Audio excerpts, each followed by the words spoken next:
Hey, good morning, guys. So Common Sense Media partnered with the Center for Digital Thriving at Harvard to survey more than 1,500 teenagers, and then they talked to a lot of them afterward.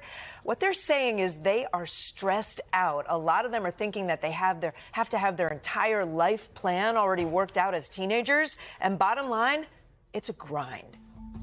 From coast to coast, America's teenagers say they're tired of trying to make good grades, look good, get into college, and have the perfect social life.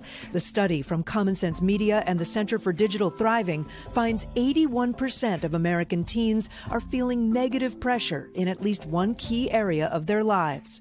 A lot of kids are feeling burned out. There is such a focus on productivity, on this idea that you should always be performing or doing something productive, grind, grind, grind. Emily Weinstein is the co-founder of Harvard's Center for Digital Thriving. She and other researchers found grind culture is leading to burnout in more than a quarter of teenagers. 56% of teens say they feel pressure to have a set game plan for their lives. 51% feel pressure to look their best or have a certain body type. Is being a teenager right now a grind? It can be. Yeah, I think it depends on the person. 16-year-old high school junior Kamaya Das is on the basketball and golf teams and does science research at a lab. A big stressor right now, college. It's something that determines the next 4 years, and it's one of the biggest decisions that you have to make at such a young age. And I think it's not talked about enough how much stress is put on a child at such a young age. Kamaya's mom, Nisha, sees that pressure bubbling up in her daughter and her friends. You've got to be in all these different clubs and different sports, and it's not really about the quality of what they're doing and whether they're passionate about it.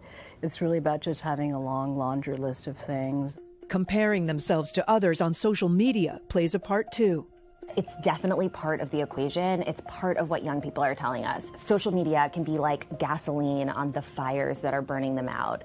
But here's a plot twist. Teens say social media isn't all bad. The study found some teenagers find relief from stress when they're gaming or using social media. If we think about teen mental health like a puzzle, social media is a piece, and it's a really important piece. But we shouldn't let our focus get so singularly directed to social media that we forget to ask questions about all the other things that are contributing to whatever they're feeling. It's one piece, it's not all the pieces. Social media is one piece, it's not all the pieces. The teens who reported lower or no burnout were getting more sleep, spending time outdoors, and have more open schedules. Kamaya recently joined the debate team and then decided it was too much. Something I asked myself was that, am I really going to enjoy this, or is this something else that's just going to get slapped on my transcript and that's going to look good? I bet you were proud when she said, wait, I'm going to pull back. Yeah, I am. I think you really do have to give the kids a space and a judgment-free zone to have them come to you. But at the end of the day, I think we can just be there to sort of as a guardrail. Teens told the researchers they want adults to help them make decisions that prevent overload, and they want their parents to share in their joy. We had a 10th grader who started talking about how really what she wants is for her parents to have fun with her. Have fun. Start having fun, yes. Have more fun with your kids. Get curious about the things that they're enjoying. When we take them seriously, we learn more, and then we're so much better positioned to help. Right? Wow, Because sometimes, I mean, I'm a parent, like we forget to just have fun and just enjoy things. And I think what you're saying, like, parents don't have bad intentions. We're like trying to encourage our kids, but inadvertently we're pushing them. We're pushing them along without realizing, and it's all around them in the culture too, right? All their friends are saying it, all the adults in their lives. The study also found that kids they know what self-care is.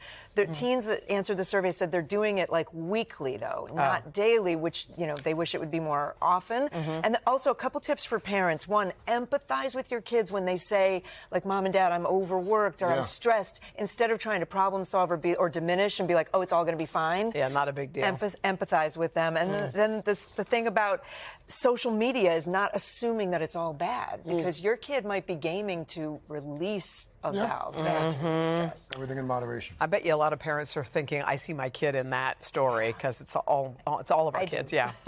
Sure. All right, Kate, thank you.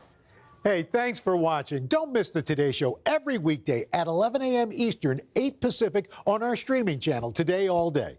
To watch, head to today.com/allday or click the link right here.